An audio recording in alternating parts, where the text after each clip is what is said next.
Well, it's been a while. It's the real estate show.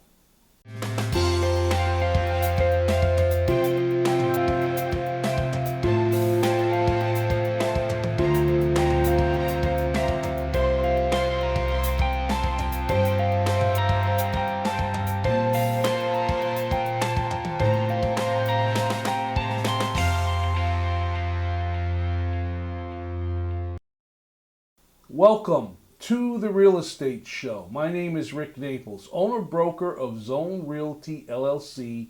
You zone your home. Well, as I said, it's been a while. A lot of changes have happened over this last year or so. Real estate especially has changed tremendously. We haven't done a lot of real estate shows because of the continuing COVID pandemic. It's made it a little bit difficult for us to continue with the regular schedule that we were following. So we do the shows when we have the opportunity to film one. In this case, I'm very safe. I'm filming the show from my office in Plainville, Connecticut, and it's just me and the camera. There's nobody else here with me. That's why I'm not wearing a mask. So we're still following the guidelines of the COVID pandemic protocol. Now let's talk a little bit about 2020. In 2020, we saw a lot of changes when it came to the real estate market. We saw the way houses are being sold changed. We saw the protocols and the way that realtors show and list houses change. We've seen buyers' attitudes change and seller attitudes change. We also saw mortgage interest rates stay at the most historic lowest they've ever been. Now, I like that word historic because, quite honestly, when you look at the comparison of where mortgage rates are, they are very low. That did a number of things in 2020. Because the mortgage rates were so low and, for lack of better terms, money was so cheap, a lot of buyers decided to get into the market and purchase their first home. This was kind of the reverse of what we were expecting as realtors. You know, when the pandemic started back in 2020, we were still trying to figure out if we were going to be called essential workers as realtors. And then once we were told we were essential workers, we were trying to figure out how we were going to conduct our business. There were a lot of challenges. A lot of us thought that perhaps our real estate agencies were going to go the way that unfortunately we've seen some other businesses go, where we weren't going to be able to do business. But surprisingly enough, the opposite happened. Instead, 2020 turned out to be a pretty good real estate sales year. Now, there were a number of factors that were involved that caused that. One of the factors, of course, as we all know, is because of the interest rates being so low, a lot of buyers decided now is the time to buy a home. On the flip side, because of the pandemic, there wasn't a lot of houses that were out there for buyers to buy. So the inventories were low. This caused buyers to really want the house they want to buy. So there was a lot of competition out there for the few houses that were on the market. And this created two things. Number one, it created a lot of competition amongst buyers to buy a particular house. And number two, it caused the prices of those houses to rise. And that in itself caused a whole nother issue. And that was the issue of the house being appraised at the value to which the buyer wanted to buy it. I've always said, and I've said it many times over the years, the three prices for buying a house are the price the seller wants, the price the buyer will pay, and of course the price that the bank is willing to finance. In the case of multiple offers on the same home, we saw, well, let me do it for instance. Let's say a house was listed for $200,000. We would see a buyer come in and offer $200,000. Not even want to negotiate on a price. $200,000, that's my offer. But then again, another buyer would come and offer $205,000. And another would come and offer 210. And then perhaps somebody else would come in and offer 225,000 on that $200,000 house. And of course the seller naturally is going to pick the highest offer if it seems like it's a reasonable offer and it has a chance to close. Was the appraisal a problem? In some cases it could be. The $200,000 house appraised for $200,000, yet the sales price was $225,000. Where's that extra $25,000 come from? Well, buyers pretty much laid down the gauntlet. They wanted the house. So we were finding buyers coming up with the additional cash over and above what they can get the financing for in order to close the deal. This was unusual. We also saw a lot of people from outside of our state start coming into the state in 2020 to purchase homes. And this, of course, made the competition even more. Now, the reason why we saw an influx of people coming into our state is because of the change the pandemic has made in the way that we work.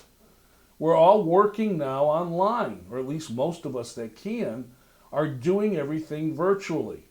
You know, Zoom meetings have become the big popular thing now. And because you can work from home and you can work via a Zoom meeting or something via the computer, you don't need to travel to your place of business anymore. So now you can live pretty much anywhere you want to live. There's no wanting to live in proximity of your commute. So we found a lot of New Yorkers coming over the line into Connecticut to get better space. And that was another thing that happened in 2020 as far as the type of house that buyers were looking for. I mean, basically buyers look for a house and we would say they want square footage, they want so many bedrooms, so many bathrooms. Now all of a sudden, the more popular things in finding a house are not only the square footage, but the yard has become real important. Buyers want to have a yard for outside activities because they spend a lot of time at home. There's also a new thing that's starting to arise, and that is people are looking for a room in the house they can call their Zoom room. Well, that's a different twist on the home office. That's a space or an area in the room where they can work on the computer virtually in a Zoom meeting or in some kind of a interactive type of meeting where they have the privacy to be able to do that, even though the dog and the kids and the spouse and whatever are all home at the same time. So we saw that change happen. 2020 was a very interesting year, and to navigate through it, a lot of us realtors and brokers had to change our minds frame as far as how we approached business. We saw ourselves listing a home, listing it for a certain price, and then in order to market it, we had to do it virtually. So virtual tours and photographs, and even for a realtor to go out to a house by themselves with their cell phone and do a Facebook type of presentation with a potential buyer to keep the number of people going through the house to a minimum was one of the ways we were starting to market houses, and we still are. So the pandemic made a big change as far as real estate is concerned, and it changed the market with higher prices on homes, not a lot of homes for sale, and low interest rates, and a lot of competition for those homes that are on the market. But what is going to happen in 2021? Now, I'm filming this show at the end of February 2021. It's my first show, I believe, that I'm filming for this year because the pandemic has delayed our shows being aired. So, Happy New Year. It's 2021. Let's watch this quick presentation and I'll be back to talk a little bit more about what we're expecting to happen this year in the housing market.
I do the presentations very simply, and that's simply because I don't have the tools that I had available to me before the pandemic to get fancy. So they're just basically some facts that I'm presenting to you in a black and white format, which basically is just a review of what I'm talking about here on the Real Estate Show.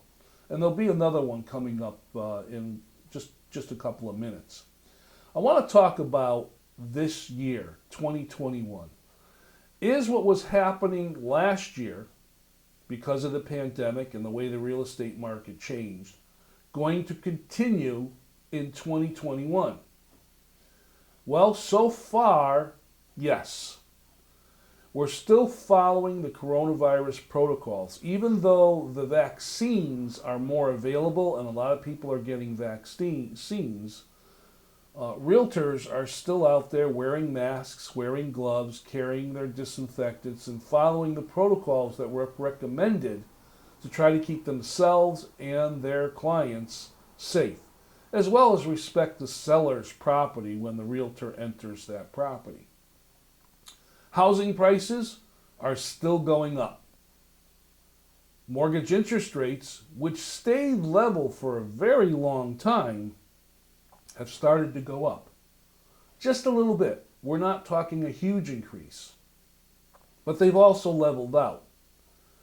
The predictions for 2021 is the mortgage interest rate, although a little higher than what it was in 2020, will still remain low.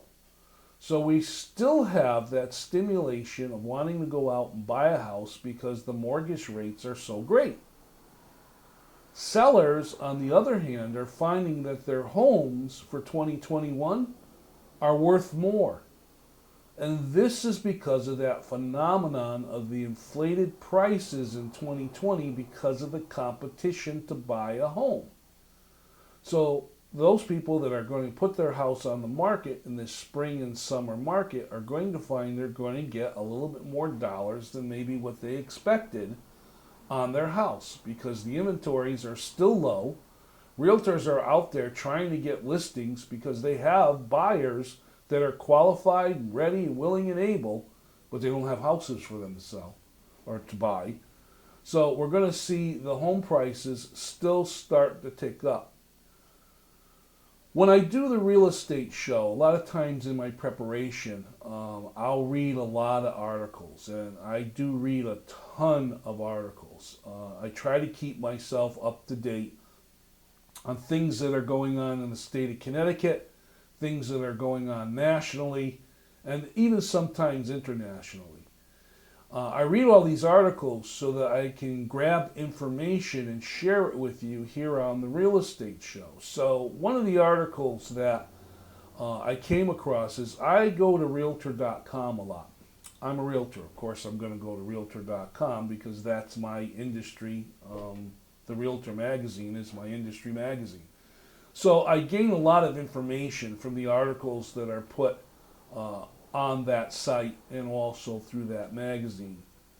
And we were looking at some graphs of numbers of where 2020 was and how we were going to be in 2021. And specifically drilling down those numbers to our state, the state of Connecticut, just to see what was happening in the marketplace. There seems to be the overall opinion from many of the authors that the market is going to change once again. We're not going to see, for lack of a better word, normalcy. We're probably not going to see that for a little while.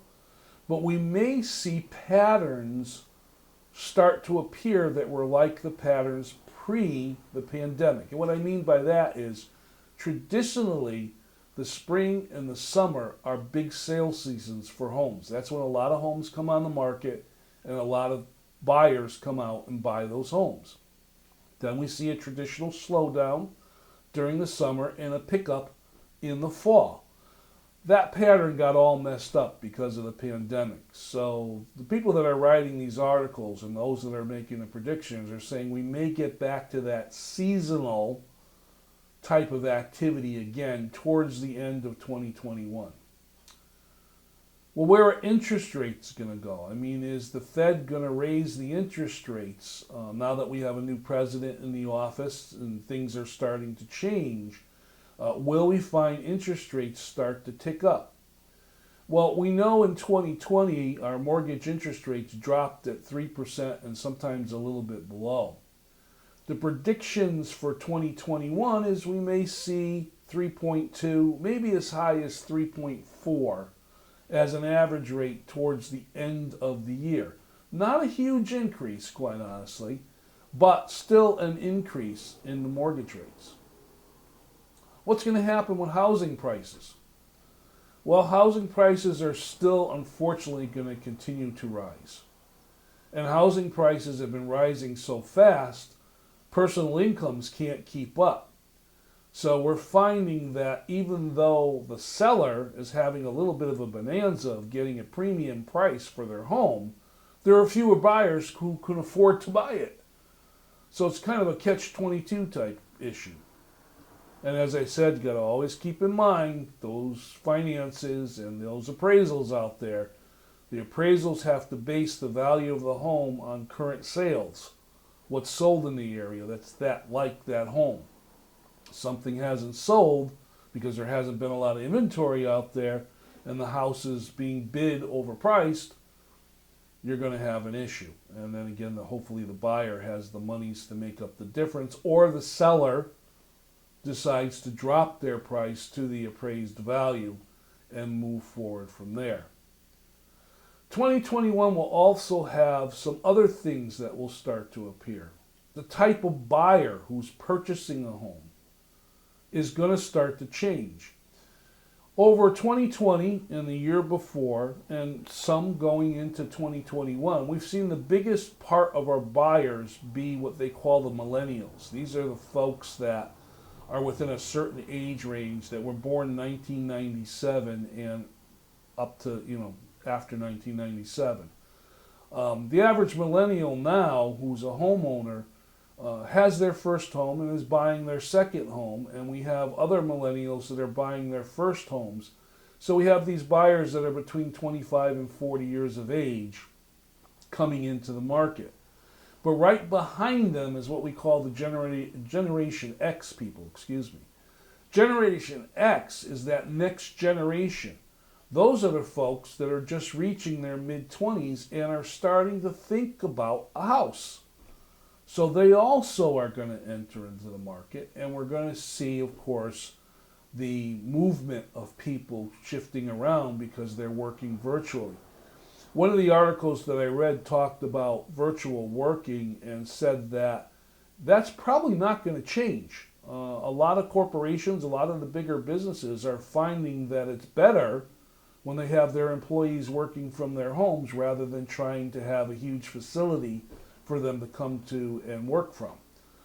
So we're going to see that change. We might see more working from home start to become more of a possibility. And again, that affects the housing market. So 2021 is going to present its own challenges. Interest rates are going to rise a little bit. Housing prices are still going to be strong. Buyers are still going to want to buy houses, and there's still going to be healthy competition for those houses that do come up for sale. As I said, let's take a look at this other presentation that I put together, which kind of goes over some of the things that I found on Realtor.com with the predictions of what's happening for 2021.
I want to thank you for tuning in and watching the real estate show. As I said, it's been a while, and we will try to produce those shows and get them out to you as we can as we work through the balance of the situation we're in with the pandemic and the challenges of the housing market.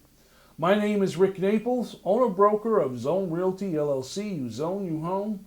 I'm very glad that you tuned in to watch, and I'll see you the next time.